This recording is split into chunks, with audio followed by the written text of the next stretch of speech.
বেশিরভাগ আত্মীয় স্বজনগুলো কেমন হয় জানেন? যখন আপনার বিপদের সময় তাদেরকে পাশে প্রয়োজন, তাদের সহায়তার প্রয়োজন, তখন তারা গায়েব হয়ে যায়, অদৃশ্য হয়ে যায়। কিন্তু খোঁটা দেওয়ার সময়, কটূক্তি করার সময়, উপহাস করার সময় সবার আগে তাদেরকেই দেখা যায়। মানুষ বলে কি যে ওর সাথে আমার রক্তের সম্পর্ক, ও আমার আত্মীয় বা পরমাত্মীয়। কিন্তু দেখবেন জীবনে আপনার সব থেকে বেশি সমস্যা যে বা যারা তৈরি করে, সব থেকে বেশি আপনার সম্বন্ধে নেগেটিভিটি ছড়ায়, সব থেকে বেশি হিংসা করে, টক্সিক নেগেটিভ সিচুয়েশন তৈরি করে, দেখবেন বেশিরভাগই আসবে ওই সো কল্ড আত্মীয় স্বজনের কাছ থেকে।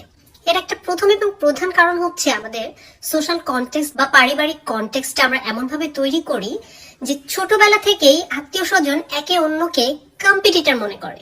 এই জন্যে একজনের থেকে যখন আরেকজন একটু ভালো হয়ে যায়, একটু বেশি ভালো হয়ে যায়, কখনোই সেই আত্মীয় স্বজনের প্রতি আরো 10 জনের পজিটিভ মনোভাবটা থাকে না। শুরু হয় হিংসা, বিদ্বেষ, বিভিন্ন ধরনের নেগেটিভিটি, বুলিং, এগুলো পরিবারের ভিতরে হয়। আপনি পারিবারিক যে কোনো একটা গ্যাদারিং এ গেলে দেখবেন, সেটা বিয়ে বাড়ি হোক, মরা বাড়ি হোক, একদম ছোটবেলা থেকে এই ধরনের কম্পিটিটিভ কথাবার্তা কেউ না কেউ স্টার্ট করে।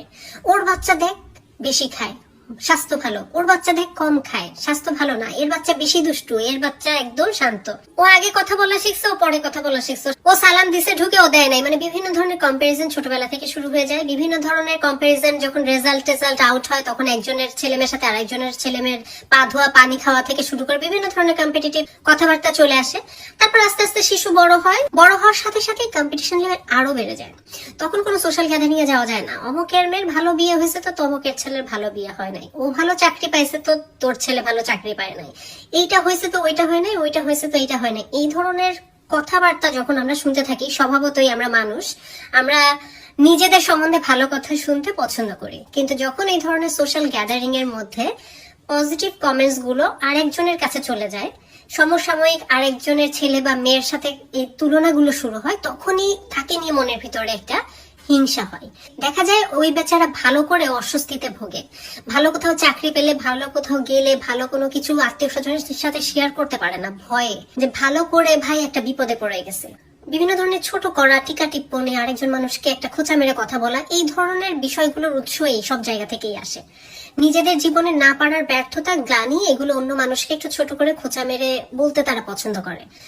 এক একজন অ্যাথলেটস তার জীবন উৎসর্গ করে দেয় খেলার জন্য, কিন্তু ফিনিশিং লাইন ক্রস করে একজন বা দুইজনই। তো এইটার জন্য বাকি প্লেয়াররা কি সবাই খারাপ? কখনোই খারাপ না। তাই নিজেদের ভেতরের থেকে এই হীনমন্যতাটা বের করে দিতে হবে যে আরেকজন আমার থেকে ভালো করছে, ভালো আছে, এটা নিয়ে হীনমন্যতায় ভোগা যাবে না। পজিটিভ চিন্তা করেন, নিজের যা আছে সেটা নিয়ে সন্তুষ্ট থাকার চেষ্টা করেন, আর অসন্তুষ্ট থাকলেও সেটাকে ভালো করার চেষ্টা করেন, কারণ আরেকজনের গ্রোথ তো আপনি আটকাতে পারবেন না। অযথা নিজের মনকে কেন ছোট করে রাখবেন? তাই জীবনটাকে কম্পিটিশন না ভেবে নর্মালি নেন, নিজে ভালো থাকেন, অন্যদের ভালো থাকতে দেন। তখনই আসলে in true sense of the term আত্মীয়তা শব্দটা আত্মার সম্পর্কে পরিণত হবে। প্রমাণ করতে কোনো যোগ্যতা লাগে না, কিন্তু সম্মান করতে পারিবারিক শিক্ষা লাগে। সামনে দাঁড়িয়ে কথা বলতে লেভেল লাগে, পেছনে তো কুত্তা ঘেউ ঘেউ করে। আমারে দেখলে কিছু মানুষের হুদাই চুল খায়, সমস্যা নাই, সামনে পড়েও মলম লাগায় দিমুনি। কিছু কিছু মানুষকে আসলেই জুতা দিয়ে বাড়ি দিতে ইচ্ছা করে, কিন্তু পরে মনে পড়ে যে ওদের থেকে আমার জুতা টু এক্সপেন্সিভ। আমার সাথে কেউ নাটক করলে সেটা আমি বুঝে ফেলি।